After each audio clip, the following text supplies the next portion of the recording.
Welcome to my first supercar, the final. First of all, I want to thank everyone who's watched, commented, subscribed, and just joined my journey of me trying to find my first supercar. We've tested a whole range of Premier Velocity's fleet, so now what's left for me to do is to actually go and find my dream first supercar. Let's get James on and we'll discuss the semi-finals. Welcome to the final episode of my first supercar. I am a little bit sad, a little bit tearful, but you know, the end of a new beginning. Has to come, yeah, has to come to an end. The owner of Supercars of London may say of buying a supercar for a YouTube channel. Absolutely. There's going to be a hell of a lot of videos to come, a lot of mysterious ideas going around in my head, but let's first start with the semi-finalists to get into the my first supercar final. So if we start with the two that aren't here then, start with the Lamborghini. The Lamborghini Gallardo. My favourite manufacturer. It's got the looks, it's got the sound, it's got the supercar flair, and you sit right low to the ground and it's got incredible performance. Absolutely. Problem is though with the Lamborghini, as we touched on, even though we both love the Lambo, you know, to get a good one, then you've got to spend, you know, 6 figures plus. Running costs are very high, and if you do kind of scrimp and save and get a cheaper Gallardo or something like that, then you know it's going to taint the experience a little bit, because you're going to be kind of running around getting service parts and stuff all the time. You don't want that. So when you buy a Lamborghini, you want it to be, you know, for all the reasons that we experience. A proper Lambo. Absolutely. So that's why it's not here with us. Onto the Nissan GTR, one of your favourite cars. I do. I love the GTR, as everybody knows. Lots of experience with them. Ridiculous performance, as quick as the McLaren and the 458, but you know, kind of C63 money.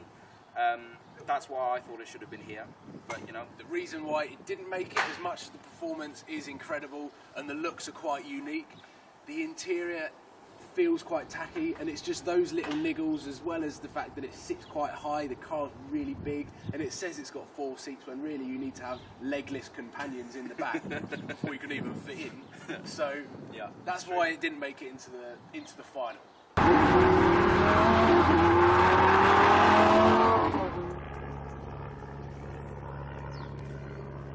We'll start with a C63. I really do think that this deserves its place here, genuinely, because it's very, very quick. You know, 480 horsepower. It's, you know, it's probably one of the easiest things to drive when it comes to all of them that we've had. But you know, at the same time, the fact that there's 4 doors, 4 seats. It's not really a supercar. It doesn't look like a supercar, but it's got the aggressive looks. It's got the aggressive sound.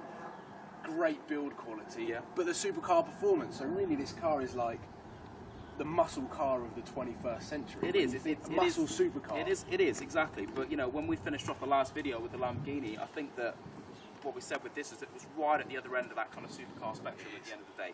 And it's the most viewed out of the My First Supercar. It is the 95,000 views. Everyone thought that I was going to do like, you know, a massive smoking drift in it or something, but I just didn't. You know, my apologies. I'm going to keep my job, unfortunately. So let's move on to the other finalist, the Audi R8.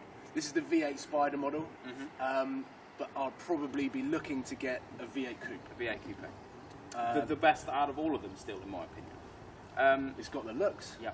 Again, it's got the sound. It feels like a supercar though, because it looks like a supercar. You sit low to the ground. It's got 2 seats. You can't really see out the back, but when you do, you see a massive engine. Yep, same chassis as the Lamborghini. You know, so you're basically getting a Lambo. Exactly. You know, even with the V10, they bolted the same engine in there. But I think, you know, the Audi R8, as everybody knows, I made a good point of saying that again. It's right up there with my favourite ever cars, and you know, you can't really fault what it stands for.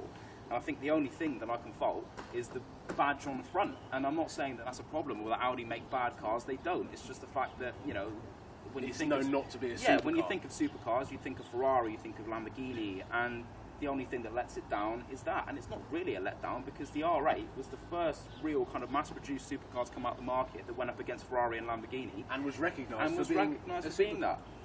And it's decent, it's good, you know, pricing-wise, and so, you know, it's a very, very strong candidate.